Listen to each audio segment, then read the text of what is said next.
Movie Talk for movie fans. I'm your host, Erin Darling, and thanks for tuning into the show where we give you all of the latest movie news and insight into what it all means.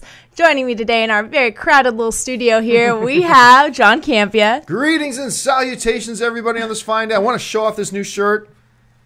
Property of the Jedi Training Academy 1977. Got this at Disneyland. I'm 12 years old. I love my little toy shirts. I love it. And today, apparently, is Star Wars shirt day because I have my Millennium Falcon shirt on. I'm so ashamed. I didn't even notice it till you pointed me out. Like, what? It's terrible of me. Terrible. And also joining us today is another member of our crew with an amazing shirt, Dennis Zen. Hello, guys. Yeah, I feel left out because I'm wearing a Cobra shirt and not a Star Wars shirt. You suck. Loser. Hey, guys, listen, before we get going and everything, a couple announcements want to make sure you guys are fully aware of. Number one, we talked about this the other day. If you are a fan of the Marvel Cinematic Universe, there is an event at AMC Theaters that you absolutely must be a part of. I think it's playing in like 122 of our theaters.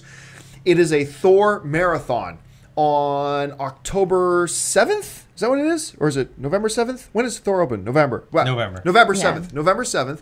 And what it is, it's 3 films. It's the original Thor at 2:30. It's Avengers at 5. And then at 8 o'clock, it's Thor the Dark World, the first official showing of Thor the Dark World. $25 ticket.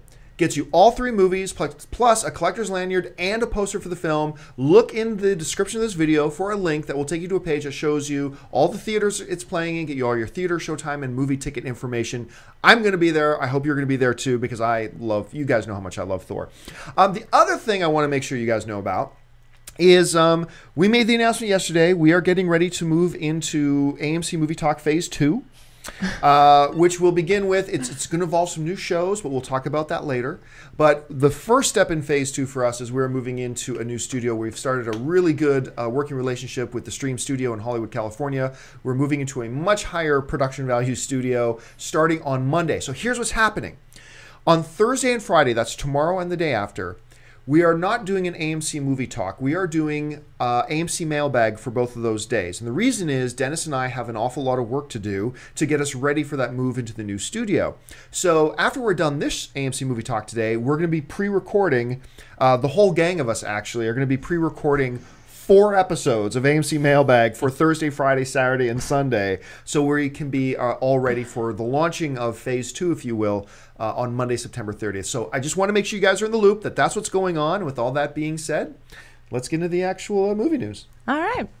In a world that's filled with movies about heroes saving the world, haven't you just been yearning for a movie about a maple syrup heist? Yes. I know I have. Well, if you have, good news because it's finally on the way.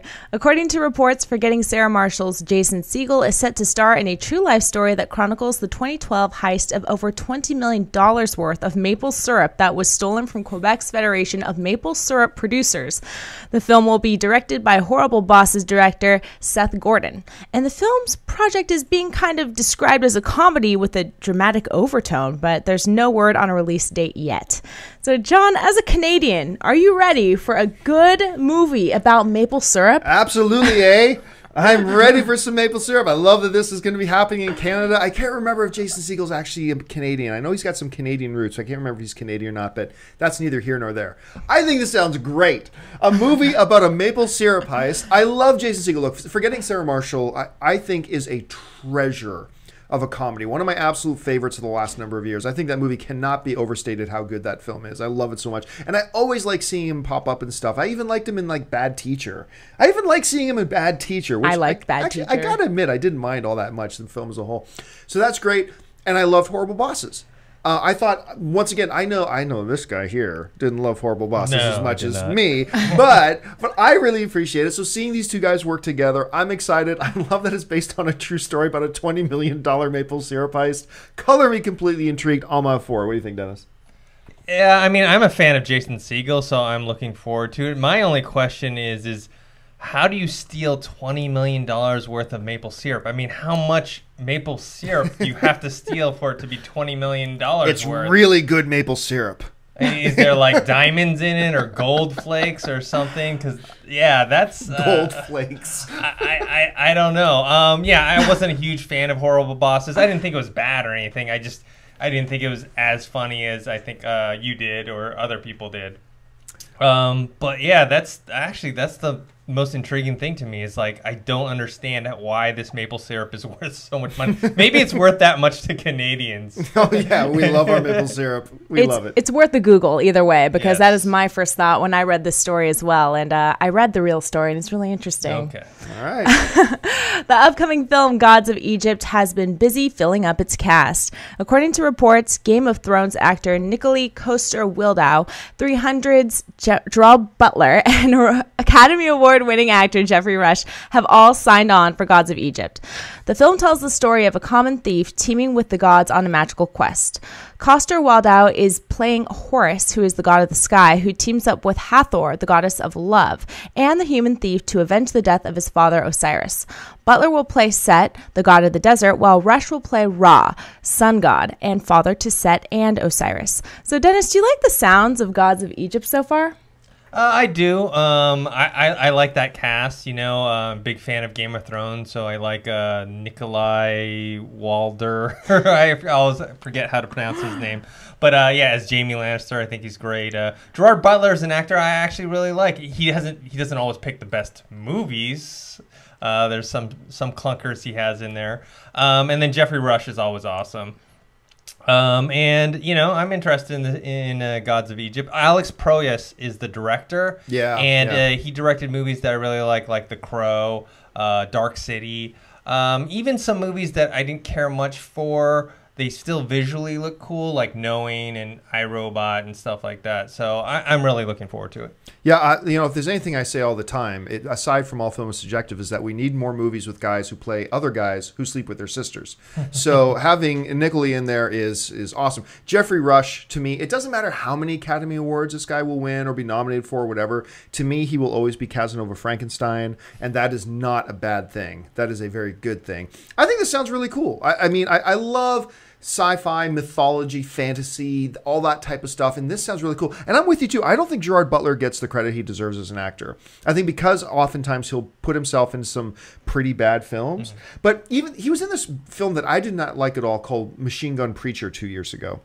And I didn't like the film. It was based on a true story. I didn't think it was told very well. But the performance Butler gave in it was just astonishing. It was really, really great. So overall, I think this one sounds like a winner.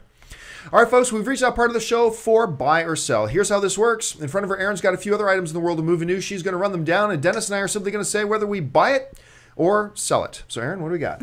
Ready for an R-rated animated film written by Seth Rogen and Evan Goldberg? Yes. Well, it's coming, and it's going to be called Sausage Party. Sausage Party is a raunchy animated movie about one sausage's quest to discover the truth about his existence. Well, if you're a sausage, I don't know why you'd want to know that. After falling out of a shopping cart, our hero Sausage and his new friends embark on a perilous journey through the supermarket to get back to their aisles before the 4th of July sale. The film will be based on a story by Rogen, Goldberg, and Jonah Hill, and will be helmed by Greg Tiernan, who also directed such animated films like Shrek 2, Monsters vs. Aliens, and Madagascar 3. So, John, buy or sell the sounds of Sausage Party? Look, I'm a Seth Rogen and Goldberg fan. I thought This Is the End was one of the funniest films I've seen all year. I thought it was a real shame that it opened the same time as Man of Steel. I'm a fan of their stuff.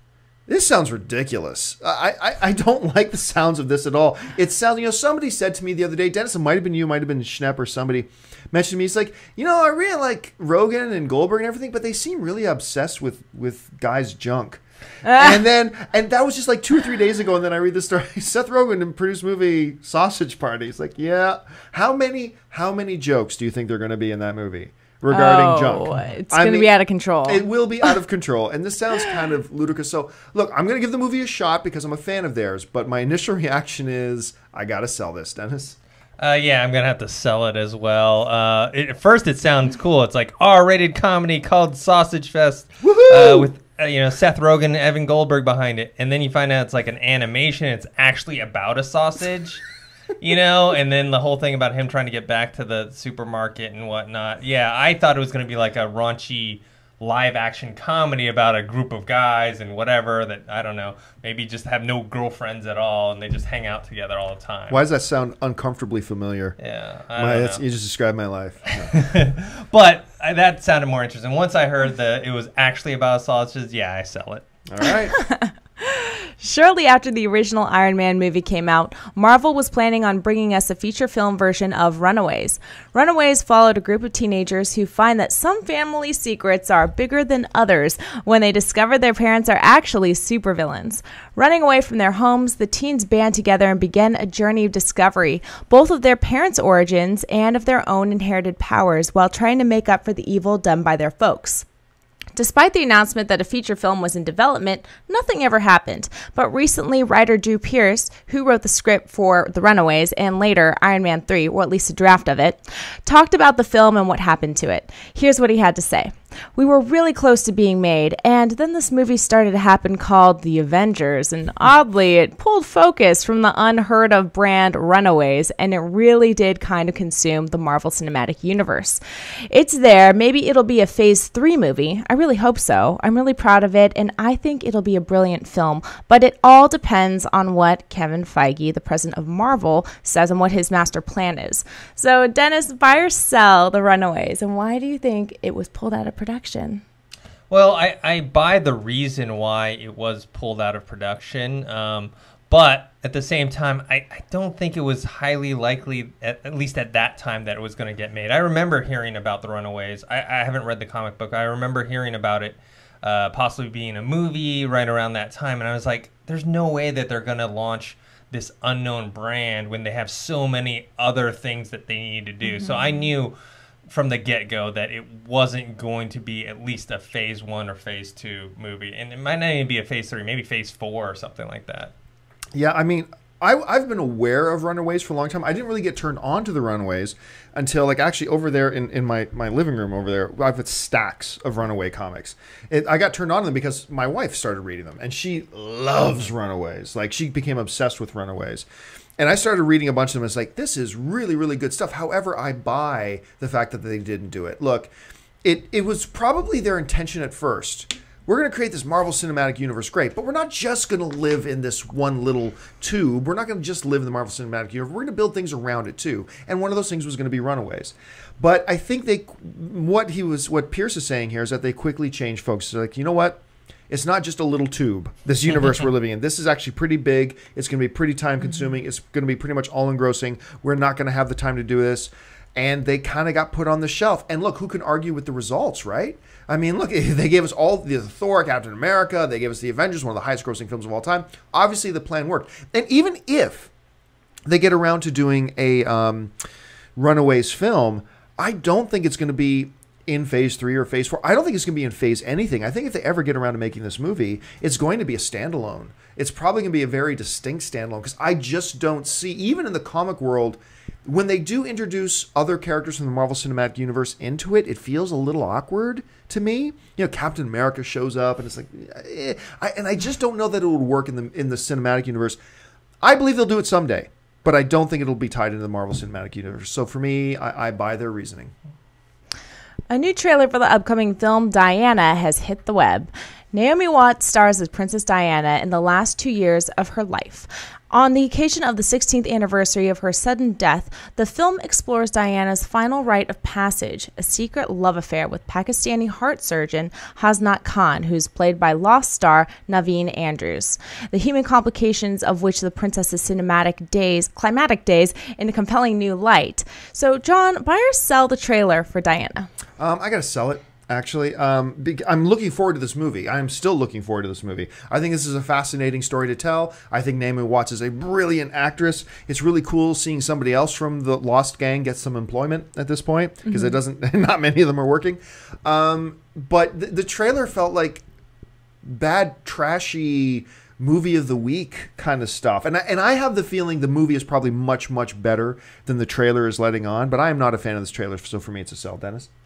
I will have to hesitantly buy the trailer, even though you're right, it didn't look that great, but I just have to buy it just because Saeed is in it. Saeed from Lost, so it's nice to see him get a good role. Support the guys from Lost. I like how you guys are so optimistic about this movie. It's been getting terrible reviews in the UK. Yeah, but they're not very bright over there. I'm kidding. Queen's Colony forever. Sorry. The Comic-Con teaser video for Avengers Age of Ultron has finally sneaked its way onto the web. In the video, we see Tony Stark's Iron Man helmet being transformed into the head of Ultron. So Dennis, buy or sell that this clip ultimately confirms that Ultron is going to be created by Tony Stark?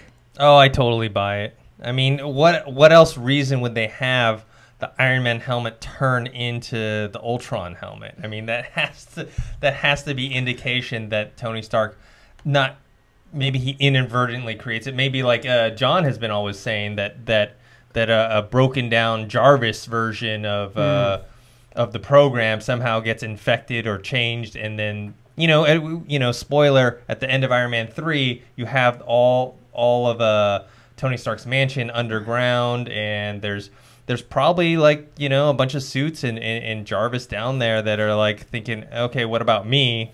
And then I don't know, somehow they probably get angry through artificial intelligence at Tony Stark and become a villain that way. Yeah, I mean, I think this absolutely confirms, because it's strange how everything from Comic-Con gets onto YouTube at some point, and this hasn't until now. But we saw it before, and we knew. But the fact that you see this Iron Man helmet and you hear that old school clanging, king, and it's being changed into Ultron, I think that pretty much confirms that Tony is directly involved with the creation of Ultron. And I still do believe it's going to end up being some kind of perverted version of the Jarvis software. But even if it's not, Tony's going to have his hand in this. I think he doesn't want to be in the suit anymore. I think we learned that from the end of Iron Man 3, and he tries to create something else that can kind of do his job for him.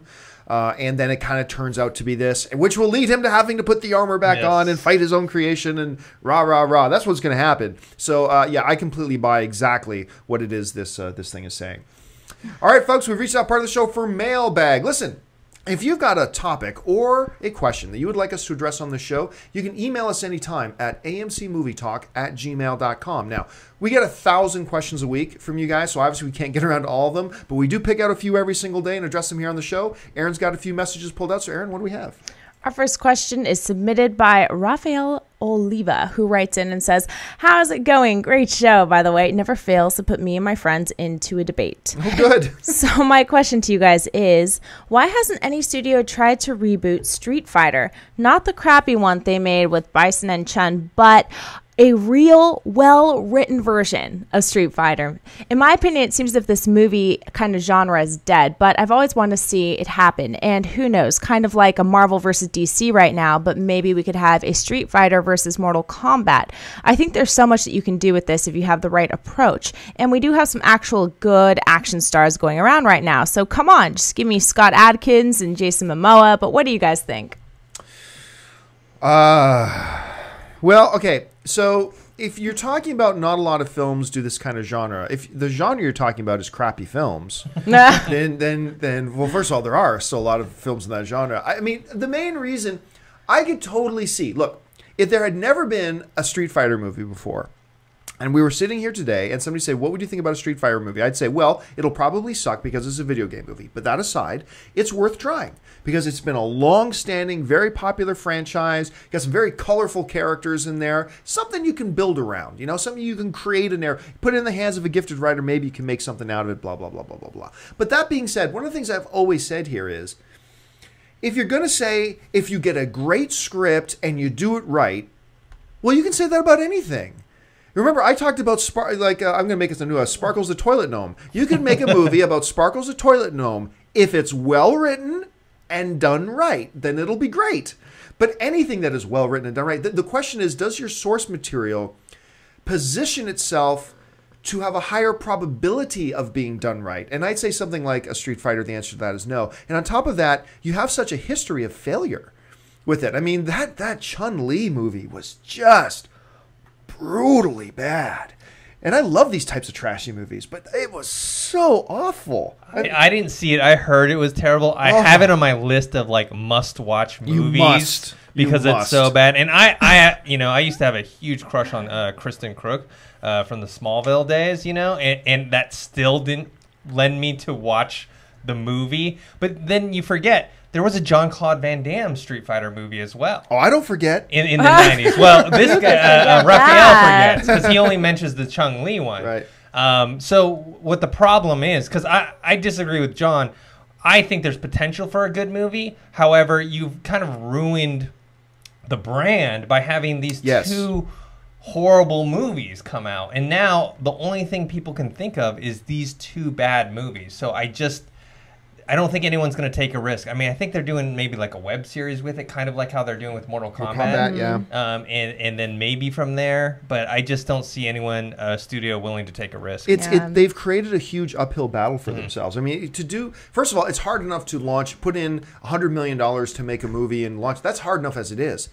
Now put on top of the fact that the name is mud. In the movie cinematic world, the name Street Fighter is mud because now it's that brand, like Dennis is pointing out, is now completely associated with garbage. So look, you do a Street Fighter movie and you put Scott Adkins and you put Jason Momoa in it. I'll be there, me, Dennis, and 250 empty seats. But I'll be there. But you're right. It's just the brand is now just like, would you be interested at this point, understanding the history? Would you be interested right off the top of your head? Would you be interested in a Street Fighter movie, Aaron? No, but I have really strong opinions about this because I'm a Mortal Kombat fan. And if you're going to put that talent in a movie, put them in a Mortal Kombat movie. That movie needs to be redone and redone well. And I think it will be. We're going to get one pretty soon. But Street Fighter, no, I don't. And I don't want to have competing universes. It's a video game franchise. People, come on. Yeah. All right, let's move on. Will Johnson writes, "Hey AMC Movie Talk, I'm a diehard fan of the show and I watch every day. Recently I rewatched The Breakfast Club and couldn't stop thinking about how interesting a remake of the movie could be. In general, I agree with John's philosophy about remakes and how even if the remake is bad, if we still have the original. My question is, do you think that a Breakfast Club remake with a modern-day spin that included modern-day issues like teenagers' addiction to technology, the loss of human interaction between teens and bullying on social media, do you think it could turn out well? Thank you so much." I got to tell you, I think it's a great idea. I really do. Like, Breakfast Club is so iconic and so classic for what it was. It really was taking these 5 kids and then making each one of them, it was almost like an old Japanese film in many ways. They made each one of the characters almost the embodiment of a pop culture and teenage-ish issue. Each one of them became kind of the embodiment of that, and then how that plays out. It's such a great, groundbreaking, wonderful film if you look beyond just the kind of cuteness of it. It's also very deep and wonderfully made and all that kind of stuff. Now, you couldn't take a movie like that and then just remake it as a pure remake because the issues have changed. Characters have changed. It's different now. But I love what he's suggesting. I love what Will is suggesting about now take the 5 characters and make them the embodiment of contemporary issues and do that. And I think something like that could be very, very effective. And I think it could be very well done. And oddly enough, despite the fact that a lot of people jump up and down and get their backs up when they hear the word remake, which I'll never understand that reaction to it, but I think a lot of people would accept the idea of remake to this because the changes and the benefits to the contemporary culture are so obvious. I think a lot of people would actually be okay with it. Dennis, what do you think? Yeah, I think it's a really good idea. I think it's more of getting the right director and the right writer for this role. Key. I think someone like a Paul Feig who did Freaks and Geeks. I don't know if you guys have seen that show, but it's one season. It's where Jason Segel, James Franco, Seth Rogen, Linda Cardellini, all these people came from. And it's fantastic. And so I feel like that kind of tone, I think, would work very well with it. So, yeah, and I like the idea of, like, especially the idea of the lack of social interaction because of how technology has advanced with Twitter and Facebook and email and all that stuff. We have never been more connected, and we have never been more isolated. Yeah. It's really ironic, and it's also ironic that I'm saying that while you're watching us on YouTube. Aaron, would you be up for a remake of of Breakfast Club? Absolutely. I love the original and I love this idea. And I've actually thought on my list of movies I think could be remade, has always been on that list because I think that the story still holds true. And I think that the characters are so important to that story that, like you said, if you give the characters a different angle or something a little bit different to make it unique, and you're not changing the story, you're just changing the point of view a little bit, which I think is the way to do a remake, and I think it would do the original justice. Absolutely agree. All right, folks, so listen, that'll do it for us today. Thank you so much for joining us on AMC Movie Talk. Listen, if you haven't done so already, take a second and click on that subscribe button. Become a subscriber to our AMC Movie News YouTube channel. Keep you up to date on everything going on in the world of movie news, and of course our daily AMC Movie Talk show and our AMC Mailbag show. Make sure you follow us on Twitter. Make sure you follow us on Facebook. I want to thank, as always, first of all, our lovely host over there at the end, Miss Erin Darling. Erin, where can people find you online? Facebook, Erin Darling fan page, Twitter, Erin A. Darling, and YouTube, Erin Ashley D. Thanks for watching, guys. And, of course, the one and the only Mr. Dennis Zen. Dennis, where can people find you online? You can find me on Twitter at ThinkHero and on Facebook, just my name.